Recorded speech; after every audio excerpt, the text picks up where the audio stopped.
ഒരു കാര്യം ഞാൻ പറയട്ടെ, ഞാൻ പൊലിപ്പിക്കാൻ പറയുകയല്ല. എൻ്റെ റബ്ബിനെ സാക്ഷി നിർത്തി, കരുണക്കടലായ റബ്ബിനെ സാക്ഷി നിർത്തിയിട്ട് പറയണം, അള്ളാഹുവിനെ സാക്ഷി നിർത്തിയിട്ട് പറയണം. ഇന്ന് മജ്‌ലിസ് കഴിഞ്ഞ് ആ തിരുവനന്തപുരത്തുകാരോട് സംസാരിക്കുന്നതിൻ്റെ ഇടയിൽ ആ ലിസ്റ്റിൽ അവിടെ എഴുതി വെച്ചിട്ടുണ്ടാവും, ഒരു നീല ടർക്കിയിൽ പൊതിഞ്ഞൊരു കുഞ്ഞുവാവയെ കൊണ്ടുവന്നിട്ടുണ്ട്. ആ കുഞ്ഞുവാവൻ എടുത്ത വല്യമ്മ പറയണം, സതേ വർഷങ്ങളായി കല്യാണം കഴിഞ്ഞിട്ട് മക്കളുണ്ടായിരുന്നില്ല. കഴിഞ്ഞ വാർഷികത്തിൽ ഞങ്ങളിവിടെ നിന്ന് ദ്വാരുന്നു, പൊട്ടിക്കരഞ്ഞുകൊണ്ട് ഞാൻ ദ്വാരുന്നു, പക്ഷേ എൻ്റെ മകൾക്ക് കുഞ്ഞിനെ കൊടുക്കണേ റബ്ബേ. സതേ ആ കുഞ്ഞിനെയുമായിട്ടാണ് ഞാൻ വന്നത്. സന്തോഷത്തിൽ ആ സഹോദരി.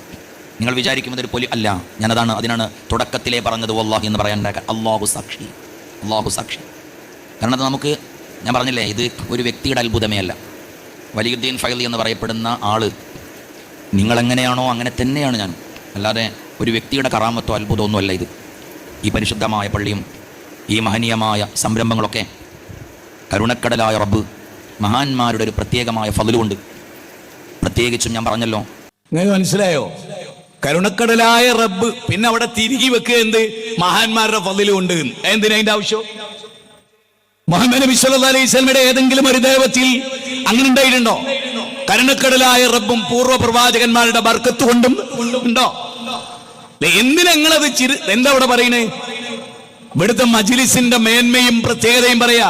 എന്ത് കുട്ടിണ്ടായി ഇവിടെ ദുആ ചെയ്തപ്പോ ഇവിടെ എന്തോ ഒരു പ്രത്യേകത ഉണ്ട്. നേരത്തെ അത്തീഖ് സാഹിബ് പറഞ്ഞില്ലേ, ഇവിടുത്തെ മണ്ണിനെ, ഇവിടുത്തെ എല്ലാറ്റിനും ഒരു പ്രത്യേകത ഉണ്ട്. അത് വരിച്ചു തീർക്കുക, അതിവിടെ കച്ചവടവൽക്കരിക്കുക, മാർക്കറ്റിംഗ് സ്ട്രാറ്റജി രൂപീകരിക്കുക. ഇത് മതവ്യവസായമാണ്, പണമുണ്ടാക്കലാണ്. അതിന്റെ വചനമാണ് ജമാൽക്ക ഇവിടെ നേരത്തെ 9-ാം അധ്യായം 34 ഉദ്ധരിച്ചത്.